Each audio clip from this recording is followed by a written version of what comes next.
नमस्कार, मेरा नाम जलेश्वर कुमार यादव है। आप देख रहे हैं सब तक न्यूज JKY की आवाज़ न्यूज चैनल को। न्यूज के अंत तक बने रहिएगा।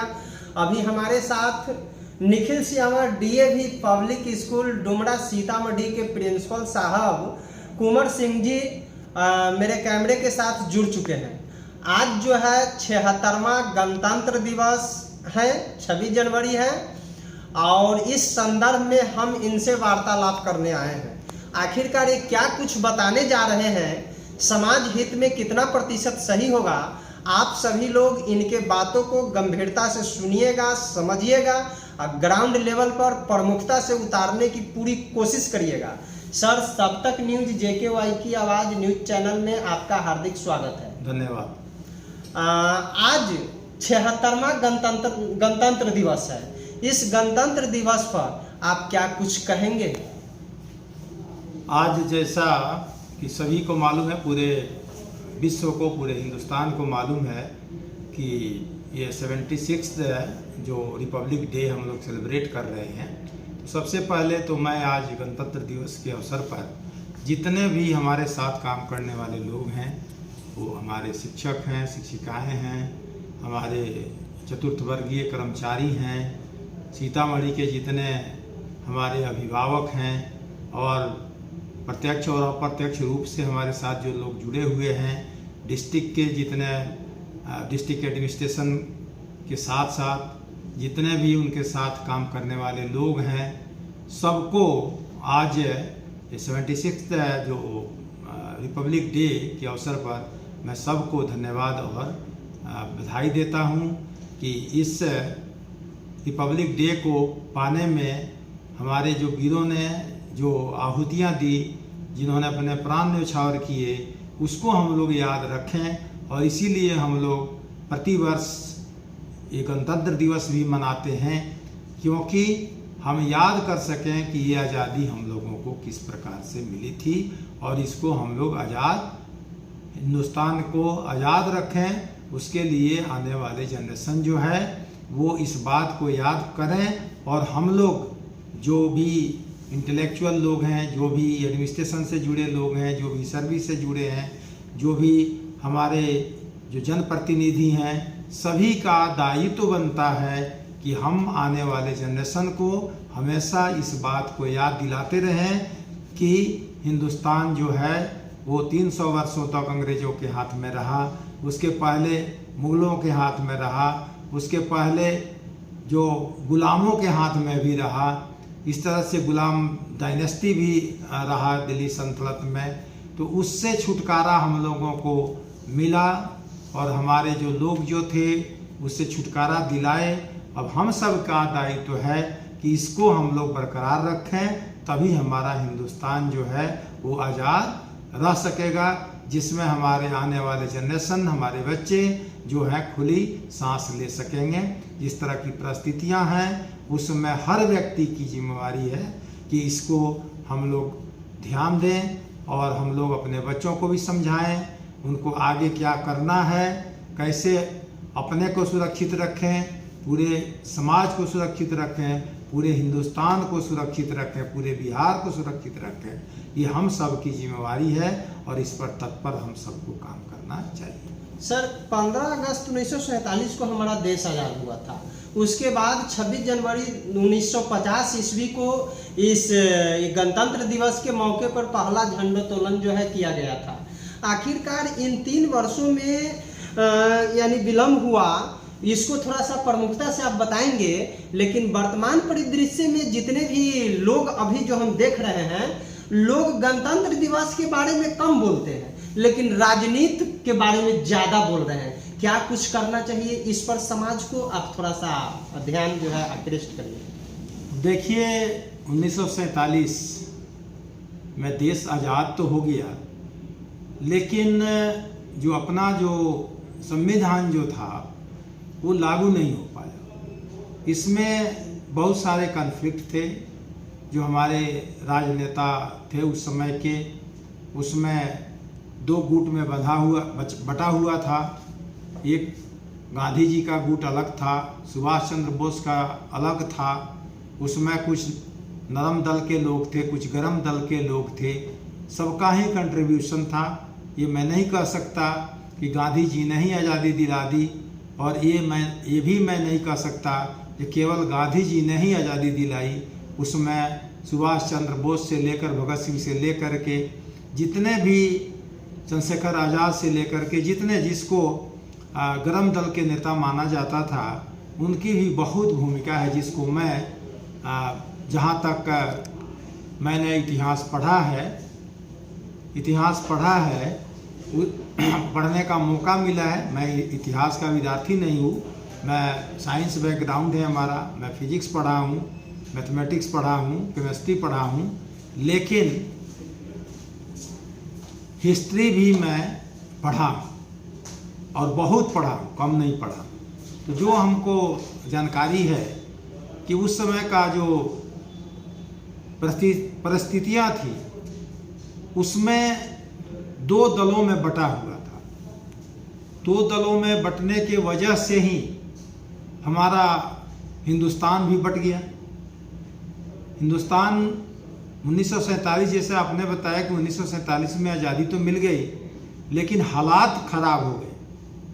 अपना हिंदुस्तान दो पार्ट में बट गया, एक पाकिस्तान हो गया, एक हिंदुस्तान रहा। उस समय लाखों लोग मारे गए, और उस परिस्थिति में अपना फिर संविधान तुरंत लागू कर देना ये पॉसिबल नहीं था। जो भी उस समय के लोग थे, इसको कैसे संभाला जाए, इसको कैसे सुरक्षित किया जाए, लोगों का जान माल की रक्षा कैसे की जाए, इसको ठीक करने में मैं समझता हूँ कि करीब 3 साल लग गए अपना ये जो संविधान लागू करने में। तब जा कर के 26 जनवरी 1950 में ये संविधान लागू हुआ, और उसके अनुसार हम लोग या हमारे जो राजनेता हैं वो सभी लोग काम करने लगे। जो 3 पार्ट में उसको बांटा गया, जिसको हम लोग विधान पालिका बोलते हैं, न्यायपालिका बोलते हैं और कार्यपालिका बोलते हैं। तो इस तरह से ये शुरू हुआ और चल रहा है। ख़ास तौर पर जैसे आपने पूछा कि पॉलिटिकल लोग बात तो करते हैं, लेकिन ग्राउंड लेवल पर उसको इम्प्लीमेंट नहीं कर पाते हैं। मेरा ये कहना है कि मैं कोई राजनीतिक व्यक्ति नहीं हूँ, ना तो किसी पार्टी पॉलिटिक्स से कोई मतलब है, ना तो हम उसमें बहुत ज़्यादा इंटरेस्ट रखता हूँ। समाज अच्छा हो, चाहे वो जो भी लोग हैं जिस क्षेत्र में, वो समाज के लिए अच्छा काम करें। राजनेता है तो अपनी धर्म समझे, नेता का जो धर्म है उसको का पालन करें। ये विधान पालिका हो गई, कानून उनको बनाना है, इम्प्लीमेंट करने वाले कार्यपालिका के लोग होते हैं, जिसमें सबसे हेड जो है डिस्ट्रिक्ट मजिस्ट्रेट का आता है। हर जिले के जो डीएम होते हैं उनको कार्यपालिका का वही सबसे बड़ा पदाधिकारी होते हैं, उनको लागू करना है उस नियम को जो विधान पालिका के द्वारा बनता है। और उसमें यदि किसी तरह की कोई गड़बड़ी होती है तो उसके लिए ये जो डिस्ट्रिक्ट एडमिनिस्ट्रेशन के हाथ में ही पुलिस एडमिनिस्ट्रेशन भी, पुलिस डिपार्टमेंट भी काम करती है। तो इसलिए उसको इम्प्लीमेंट कराना उनका फर्ज है, उनका कर्तव्य है, और करते भी हैं लोग, करना भी चाहिए, यही उनकी ड्यूटी है। और ख़ास तौर पर रह गया कि जुडिशियल जहाँ भी गड़बड़ी लगती है, जिसको भी अन्याय फील होता है कि ये हमारे साथ न्याय नहीं हो रहा है, अन्याय हो रहा है, तो उसके लिए न्यायपालिका है, वहाँ पर लोग अप्रोच कर सकते हैं, वहाँ से न्याय मिलना चाहिए। तो इसलिए न्यायपालिका से जुड़े लोगों से भी मैं आज के दिन गणतंत्र दिवस के अवसर पर मैं ये कहना चाहता हूँ कि उनका जो फ़र्ज है, उनकी जो रिस्पॉन्सिबिलिटी है, उसको प्रॉपर वे में उसको निभाएं, तभी जा कर के हमारा देश जो है वो विकसित हो सकेगा। क्योंकि हम लोग जब पढ़ते थे उस समय से पढ़ रहे हैं कि हमारा देश जो है, भारत देश जो है वो विकासशील देश है। आज इतना उम्र हो गया, उसके बावजूद भी आज भी हम लोग जन्म लिया और लगता है कि विकासशील देश में ही हम लोग स्वर्गवास हो जाएगा। इसलिए ये सबसे हमारा यही अनुरोध है कि हम लोग सभी लोग यदि मिल करके काम करेंगे तो निश्चित ही अपना जो देश जो है वो विकसित हो जाएगा। डेवलप कंट्री में हमारे भी आपके भी, सभी के, पूरे हिंदुस्तान का नाम एक डेवलप्ड कंट्री में, एक विकसित जो देश में नाम जुड़ जाएगा। इसी पर सबको काम करना चाहिए और हर व्यक्ति का अलग अलग, हर व्यक्ति जो है वो डीएम नहीं हो सकता, हर व्यक्ति प्रधानमंत्री नहीं बन सकता, हर व्यक्ति मुख्यमंत्री नहीं बन सकता। हर व्यक्ति के लिए भगवान उसको निर्णय करते हैं और जिस क्षेत्र में है उस क्षेत्र में यदि हम लोग काम करें तो निश्चित ही हर वो समाज का विकास होगा। ये मान करके यदि सभी लोग चलें कि भाई हमको जो भगवान ने जो काम दिया है उसको हम तत्परता से करें, यही हमको कहने का तात्पर्य यही है कि जिसको जो भगवान ने काम दिया है उस काम को सही तरीके से करें तो निश्चित ही अपना कोई रोक नहीं सकता, अपना हिंदुस्तान विकसित हो जाएगा। और यदि ये काम हुआ रहता तो इतना दिन भी नहीं लगता, 76 साल कम नहीं होता है। 76 साल में हमारे हिंदुस्तान से बाद में जो देश आज़ाद हुए आज वो विकसित देश है, लेकिन हम लोग आज भी विकासशील देश है। इसका कहीं ना कहीं तो जरूर गड़बड़ी है और इसको परखने की ज़रूरत है, पता लगाने की ज़रूरत है, उस पर काम करने की ज़रूरत है। तो सभी लोग मिल करके काम करेंगे तो निश्चित अपना देश भी उस विकसित देशों के में जुड़ जाए। लोकतंत्र के 4 स्तंभ में 3 स्तंभ के बारे में, विधायिका, कार्यपालिका, न्यायपालिका के बारे में आप बताएं, मीडिया के बारे में तो बताइए। देखिए, जो खास तौर पर जो मीडिया की बात कहें हम, या जितने हमारे इंटेलेक्चुअल जो कवियों की बात करें, ये सबकी भूमिका थी देश को आज़ाद कराने में। ऐसा नहीं है, अब उस समय अंग्रेज़ों का अत्याचार था, लोग डर के मारे डायरेक्ट नहीं बोल पाते थे, ना मीडिया वाले बोल पाते थे, ना जो इंटेलेक्चुअल थे, जो कवि थे, लेकिन सब लोग अपने तरीके से लोगों को जागृत किया।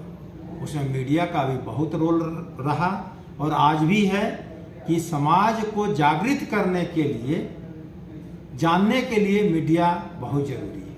जब हम लोग पढ़ते थे उस समय उस तरह की सुविधाएं नहीं थी, इंटरनेट नहीं था, मोबाइल नहीं था, टीवी का इंट्रोडक्शन हुआ था। बहुत ऐसे जो जिला थे जिसमें गिनती किया जा सकता था जो कितना एंटीना लगा हुआ है। तो देश विदेश में क्या हो रहा है ये मालूम नहीं चलता था, अपने पूरे हिंदुस्तान में क्या हो रहा है ये पता नहीं चलता था।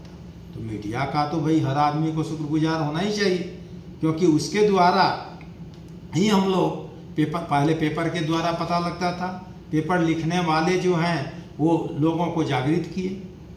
तो लोगों को जागृत करने का काम तो मीडिया का है, तभी जागृत होंगे। जब तक लोग जागृत नहीं होंगे कुछ सुधार नहीं हो सकता। आज जहाँ भी जो भी देखिए, ये कहना नहीं चाहते हम ऑन कैमरा, अच्छी बात नहीं है, लेकिन सबको मालूम है कि किस तरह से कोई भी काम किस तरह से हम लोग कर पाते हैं या करा पाते हैं। तो उसके लिए जागृत करना लोगों को बहुत ज़रूरी है और पढ़ाई इसलिए ज़रूरी है, मीडिया इसलिए ज़रूरी है कि इस बात को डिसाइड कर सकें हम लोग कि then what is right and what is wrong, क्या सही है और क्या गलत है। इसकी जब जानकारी हो जाएगी तो किसी तरह का कोई करप्शन करने वाला न तो करप्शन वो कर पाएगा, न साहस कर पाएगा, न लोग उसको बर्दाश्त कर पाएंगे। लेकिन आज हमारे समाज में शिक्षा का आज भी अभाव है, लोग समझ नहीं पाते हैं कि क्या सही है और क्या गलत है। इसके वजह से वो सेल्फिशनेस डेवलप होता है, आदमी स्वार्थी होता है, उस स्वार्थ के नाम पर वो काम करता है जिससे समाज का बुरा होता है। एक पुल बनता है, रोड बनती है, उस पर सारे लोग जाते हैं, वो चाहे राजा रंग फकीर, वो चाहे प्रधानमंत्री की गाड़ी हो, चाहे उनके ड्राइवर की गाड़ी हो, चाहे उनके जो काम करने वाले लोग हैं उनको जाना हो, उस रोड का हर किसी को ज़रूरत है, उस पुल का हर किसी को ज़रूरत है। उस बीमार सब लोग पड़ते हैं, ऐसा कोई है नहीं जो बीमार ना पड़ता हो। तो मेडिकल सुविधाएं सबके लिए है, सही दवा सबके लिए ज़रूरी है, लेकिन उसमें जो गड़बड़ी करने वाले जो लोग हैं, जो पुल बनाते समय में इस तरह की लापरवाही करते हैं, जब पुल गिर जाता है दवा बेचने वाले, दुकान वाले, मेडिकल में, हॉस्पिटल में जो गलत दवा देने वाले, उन पर तो बिल्कुल ही उचित कार्रवाई होनी चाहिए, क्योंकि उसमें जान माल की रक्षा का दायित्व होता है और उसको रोकना जो है वो हम सब का दायित्व है कि जहाँ भी गड़बड़ी होती है, जहाँ भी पता लगता है, उसको हम लोग प्रॉपर वे में इन्फॉर्म करके उसको हम लोग रोक सकें। तो इसलिए आपने पूछा कि मीडिया के बारे में नहीं बोला, मीडिया का भी शुक्रगुजार हर व्यक्ति को होना चाहिए, जिसके द्वारा क्या अच्छा है और क्या बुरा है, अच्छाइयों को, बुराइयों को हम लोग पता कर सकते हैं। और मीडिया वाले लोगों से भी हमारा आग्रह है कि आज के परिवेश में, समाज में लोग क्या बोलते हैं, खराब बोलते हैं, अच्छा बोलते हैं, उस पर न जा कर के जो उचित बात है उसको छापें, उचित बात है उसको उजागर करें। हम गलती करते हैं तो हमारे बारे में ज़रूर उजागर करें, दूसरा कोई गलती करता है तो उसके बारे में ज़रूर उजागर करें। किसी से इन्फ्लुएंस ना हो, किसी के कहने पर, किसी को बहकावे में आकर किसी के बारे में गलत सलत न छापें। तभी जा कर के आप मीडिया वालों का जो महत्व जो था या है, चाहे भविष्य में भी रहेगा, कि उचित बात को जब वो छापेंगे, दूसरे से इन्फ्लुएंस नहीं होंगे, दूसरे के बहकावे में नहीं आएंगे, तो निश्चित ही ये समाज जो है आज नहीं तो कल निश्चित ही बदल जाएगा। जब सभी लोग कॉन्शस हो जाएंगे तो सभी लोग, ये समाज जो है वो निश्चित बदल जाएगा। मैं एक ये भी बताना चाहता हूँ, अभी जैसे स्विट्जरलैंड में चले जाइए आप, आपका लैपटॉप छूट गया पार्क में, आप 1 सप्ताह बाद जाएंगे तो वहीं मिलेगा, कोई नहीं उठाता उसको। डेनमार्क में चले जाइए, वहाँ पर गलती से कोई किसी के द्वारा करप्शन हो जाता है या गलत हो जाता है तो जा करके रिपेंट करता है, समर्पित होता है, अपने आप को तौहीनी समझता है। लेकिन अपने समाज में देख लीजिए, हमको कहने में कोई इतराज नहीं, अपने समाज में देखिए, जो गलत करते हैं उसके पीछे ज़्यादा लोग रहेंगे, उनका जयकार बोलें। तो मीडिया की रिस्पॉन्सिबिलिटी है कि वैसे समय को, वैसे बात को, वैसे जो घटनाएं जो हैं उनको उजागर करें, बताएं कि भाई समाज में ये क्या सही है और क्या गलत है। तो मीडिया का भूमिका तो पहले भी रहा है, मीडिया का भूमिका नहीं रहता तो देश आजाद नहीं होता। सबका भूमिका था, सभी लोगों का था।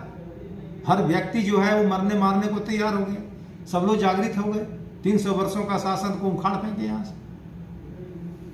तो जब हम लोग जागृत हो जाएंगे, सही जानकारी मिलेगी, सही तरीके से उनको बताया जाएगा कि समाज में कुरीतियाँ रहेंगी ही नहीं। चेंज तो हो रहा है, बदलाव आ रही है। अच्छा सर, डॉक्टर राजेंद्र प्रसाद और उसके बाद नेताजी सुभाष चंद्र बोस और महात्मा गांधी, आखिरकार डॉक्टर राजेंद्र प्रसाद, नेताजी सुभाष चंद्र बोस जैसे व्यक्ति भी इस देश को आज़ादी दिलाने में अग्रणी भूमिका निभाएं, और उसके बाद बाबा साहब भीमराव अंबेडकर वगैरह वगैरह बहुत सारे नेता निभाए, लेकिन राष्ट्रपिता महात्मा गांधी को क्यों मिला? नहीं, इसमें तो देखिए, अब उसमें चूंकि राष्ट्रपिता मिला तो मिला है तो है, अब उसमें हम कोई कमेंट नहीं कर सकते। लेकिन उस समय उनकी भूमिका इसलिए महत्वपूर्ण था क्योंकि डॉक्टर भीमराव अंबेडकर, डॉक्टर राजेंद्र प्रसाद, जवाहरलाल नेहरू हों और लोग भी थे, सरदार वल्लभ भाई पटेल थे, बहुत लोग थे, लेकिन ऑर्गेनाइज करने का, जहाँ तक हमको जानकारी है, जो हमने पढ़ा है, कि लोगों को मिला करके चलने का काम गांधी जी ने किया। वो बेशक अंबेडकर जी की जो भूमिका थी उसको भुलाया नहीं जा सकता, डॉक्टर राजेंद्र प्रसाद की जो भूमिका थी भुलाया नहीं जा सकता, सुभाष चंद्र बोस की जो भूमिका थी वो भुलाया नहीं जा सकता। लेकिन केवल यदि हम लोग एक पक्ष देखें कि सुभाष चंद्र बोस के साथ में जो लोग थे, या भगत सिंह, चंद्रशेखर आजाद, बिस्मिल, ये राजगुरु, सुखदेव, जितने लोग थे, केवल उनकी भूमिका को देखा जाए तो मेरा मानना है कि कभी हिंदुस्तान आज़ाद नहीं होता, क्योंकि 1857 का जो अंग्रेजों के विरुद्ध जो युद्ध हुआ, कहाँ सफलता मिली? इसलिए सफलता नहीं मिली कि सब लोग अलग अलग लड़े। बहुत लोग थे उसमें, झांसी की रानी और बहुत लोग थे उसमें, जिसमें झांसी की रानी का भी नाम आता है। सब लोग अपने अपने रियासत के लिए लड़ाई लड़े, ऑर्गेनाइज नहीं तो 1857 में ही अंग्रेज भाग खड़े होते, सब लोग मिल करके लड़ा था। तो गांधी जी की भूमिका जहां तक हमको समझ में आती है कि उन्होंने सभी वर्ग के लोगों को ऑर्गेनाइज किया।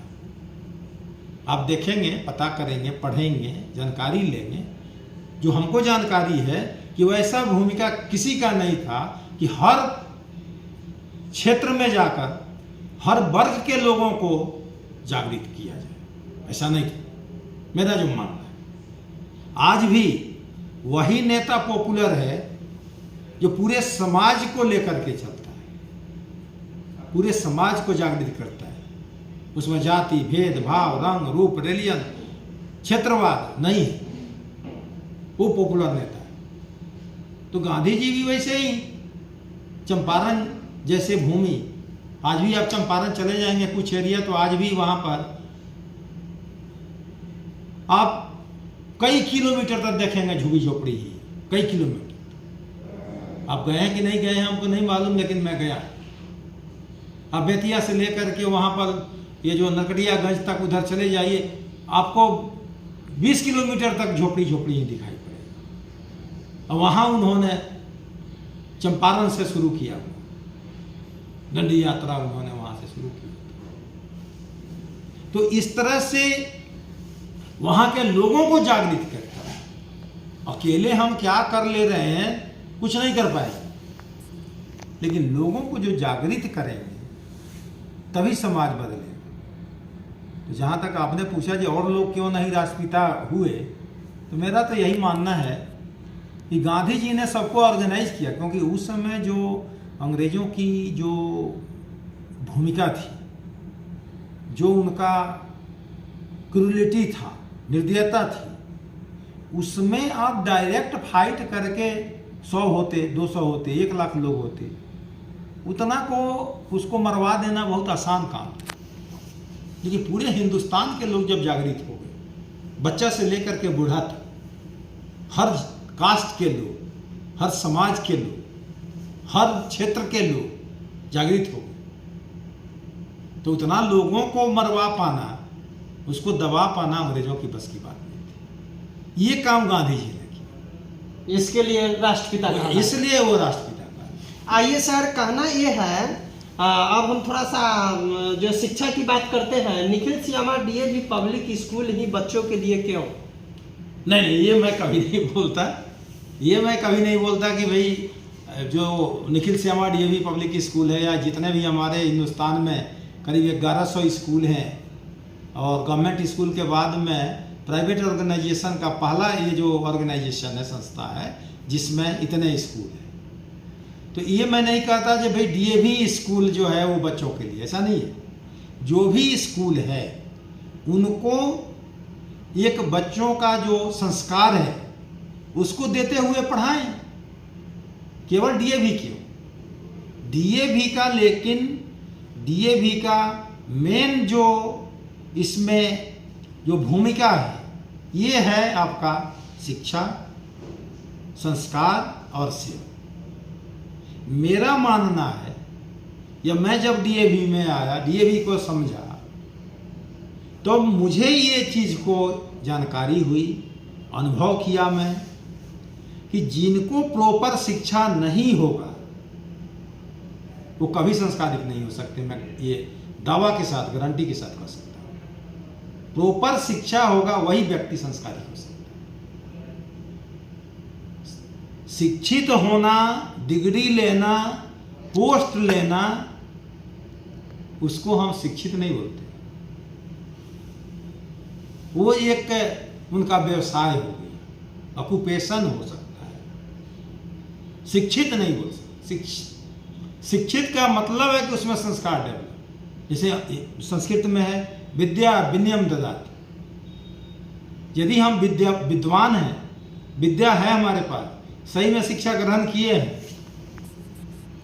तो हमको तो विनय होना पड़ेगा, हर व्यक्ति के लिए, हर समाज के लिए, हर जीव जंतु के लिए। तो जब शिक्षा होगा तभी संस्कार होगा, और शिक्षा संस्कार के साथ जब जोड़ेंगे तभी आप में सेवा भावना है। ये मैं नहीं बोलता यहाँ पे डीएवी ही ऐसा कर सकता है, कोई भी कर सकता है। आपने देखा होगा एनुअल डे में, हर साल आप देखते हैं, समाज के लोग जो जुड़े हैं सब लोग जानते हैं कि हर साल 100, 200, 150, 300 लोगों को बुला करके कंबल बांटना, उनको फ्रूट्स बिस्किट बांटना, उनको खाना खिलाना, सब लोग कर सकते हैं। लेकिन ऐसा क्यों मन में आता है? वो सेवा हुआ। तो जब तक आपको प्रॉपर शिक्षा नहीं मिलेगा तब तक आप में संस्कार डेवलप नहीं होगा। संस्कार जब डेवलप नहीं होगा तो सेवा भावना नहीं होगी। आज देखिए, एक परिवार के मान लीजिए कि 4 भाई हैं, 5 भाई हैं, एक का किला बन जाता है, कोठी बना लेता है, अच्छे अच्छे खाना खा रहे हैं, अच्छे अच्छे कपड़ा पहन रहे हैं। अब वहीं पर एक भाई जो है वो बेचारा भूखा मर रहा है। तो वो उनका ऑक्यूपेशन है, वो धन संपत्ति सब कुछ कमा ली, संस्कार नहीं है। संस्कारिक रहते तो 4 तला ना बना के 2 ही तला बनाते। 2 फ्लोर का जो पैसा जो है, दूसरे को तो हम नहीं बोल रहे हैं ना, भाई ना है, एक माँ बाप ने जन्म दिया है, तो उसका मदद करना उसका फर्ज नहीं है? फर्ज है कि नहीं? नहीं करते हैं। क्यों नहीं करते? सही शिक्षा नहीं मिली। सही शिक्षा नहीं मिली तो संस्कार नहीं मिले, और संस्कार जब डेवलप नहीं हुआ तो सेवा भावना आएगी नहीं, सवाल ही नहीं होता, नहीं आए, आदमी तब सेल्फिश हो जाता है। अच्छा, एक चीज बताइए, मनुष्य और जानवर क्या अंतर? उसके भी ऑफ स्प्रिंग होते हैं, सारी क्रिया प्रक्रिया जो ह्यूमन बीइंग करता है एनिमल भी करते हैं, लेकिन उसमें सेल्फिशनेस है। बोला जाता है ना, लायन जो है, शेर जो है राजा होता है, वो जब तक उसका पेट नहीं भर जाएगा वो किसी को खाने नहीं देते। आजकल तो डिस्कवरी चैनल है, आजकल तो तमाम चैनल है, आप उसको देखिए, उससे शिक्षा ग्रहण कीजिए। वो जब तक उसका पेट नहीं भरेगा दूसरे को नहीं खाने देगा। वो राजा है तब, नीचे वाले की बात के बारे में आप सोच सकते हैं। तो ह्यूमन बीइंग भी वो उसी तरह से करने लगा, तो हमें उसमें क्या अंतर है? हमें उसमें क्या अंतर है? तो यही चीज का वो डेवलप करने के लिए डीएवी में हम लोग बोलते हैं कि भाई ये संस्कार शायद और लोग देते हो, हमको नहीं मालूम, लेकिन हम लोग उस समय कोताही नहीं करते। ये पूरे मतलब गर्व के साथ हम कह सकते हैं कि हमारे जो ग्रोवर साहब जो थे, जो पूरे बिहार, झारखंड, उड़ीसा, बंगाल में तमाम करीब 300 स्कूल उनके नाम से जाता है, उन्होंने खोला। एक झोला टांग करके आए थे वो पंजाब से, अभौर से, हरियाणा से, अंबाला के रहने वाले थे। उनका जो कंट्रीब्यूशन जो था, यही था कि भाई बच्चों को सही शिक्षा दे दो, सब कुछ उसको मिल जाएगा। और सही शिक्षा नहीं मिला तो आप सब कुछ कर लोगे, वो खत्म हो जाएगा, कुछ नहीं रहेगा, कुछ नहीं बचेगा। तो डीएवी का बड़ी शान से एक बात और बोलते थे, ये रोड पर कोई आवारागर्दी कर रहा है, बच्चे हैं तो करेंगे, लेकिन जब बड़ा हो गया, मैच्योर्ड हो गया, तो डीएवी का स्टूडेंट जो रहा है वो कभी भी आवारागर्दी करते हुए नहीं, उनका कार्य। अब आप कहेंगे कि भाई वो तो मारपीट कर लेता है, झगड़ा कर लेता है, सब बच्चे, अब बच्चे हैं, अभी 12 तक हैं। जब वो मैच्योर्ड हो जाएंगे, और लोग भी मैच्योर्ड हैं, तो ऐसा शायद वो नहीं करेंगे। 1-8% तो हर जगह निकल जाते हैं, एक्सेप्शनल वो तो अलग बात है। जी सर, सब तक न्यूज JKY की आवाज़ न्यूज चैनल के श्रोताओं सहित सीतामढ़ी जिला वासियों ही नहीं, इस देश को लास्ट संदेश आप क्या करेंगे? बस पहले भी बोल दिया, आज भी बोल रहा कि जिसको जो जिम्मेवारी मिली है भगवान के द्वारा मिला है।